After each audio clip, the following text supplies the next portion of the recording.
Video अच्छी लगे तो लाइक सब्सक्राइब जरूर करें। भाद्रपद की शुक्ल पक्ष की चतुर्दशी को अनंत चतुर्दशी का व्रत किया जाता है। इस दिन भगवान विष्णु की पूजा अर्चना के बाद अनंत सूत्र बांधा जाता है।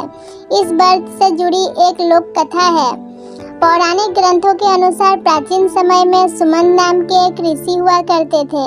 उनकी पत्नी का नाम दीक्षा था। कुछ समय के पश्चात दीक्षा ने एक सुंदर कन्या को जन्म दिया जिसका नाम रखा गया सुशीला। लेकिन कुछ ही समय के पश्चात सुशीला के सिर से मां का साया उठ गया।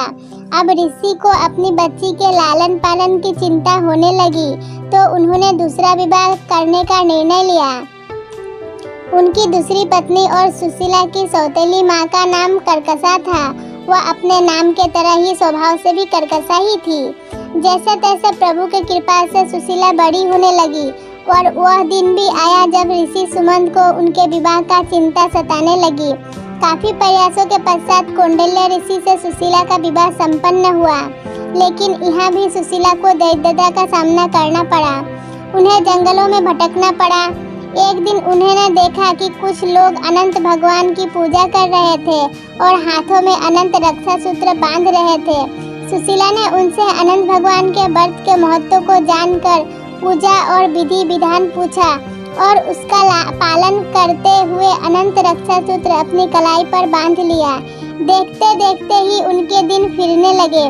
कौंडिल्य ऋषि में अहंकार आ गया कि यह सब उनके मेहनत से निर्मित हुआ है। काफी हद तक तो सही भी था, प्रयास तो बहुत किया था। अगले ही वर्ष ठीक अनंत चतुर्दशी की बात, सुशीला अनंत भगवान की शुक्रिया कर उनकी पूजा आराधना कर अनंत रक्षा सूत्रों को बांधकर घर लौटी तो कौंडिल्य ऋषि ने उनसे पूछा। हाथ में बांधा हुआ धागा दिखाई दिया और उनके बारे में पूछा। सुशीला ने खुशी खुशी बताया कि अनंत भगवान की आराधना कर यह रक्षा सूत्र बंधवाया है। इसके पश्चाताप ही हमारे दिन बहुरे हैं। इस पर कौंडिल्य को खुद पर अपमानित महसूस करने लगे और उनकी मेहनत का श्रेय सुशीला अपनी पूजा को दे रही थी। उन्होंने उस धागे को उतरवा दिया। इससे अनंत भगवान रुष्ट हो गए और देखते ही देखते कौंडिल्य अर्श से फर्श पर आ गिरे। तब एक विद्वान ऋषि ने उन्होंने उनके किए एहसास करवाया और कौंडिल्य को अपने कृत्य पर पश्चाताप करने को कहा। लगातार 14 वर्ष तक उन्होंने अनंत चतुर्दशी का उपवास रखा।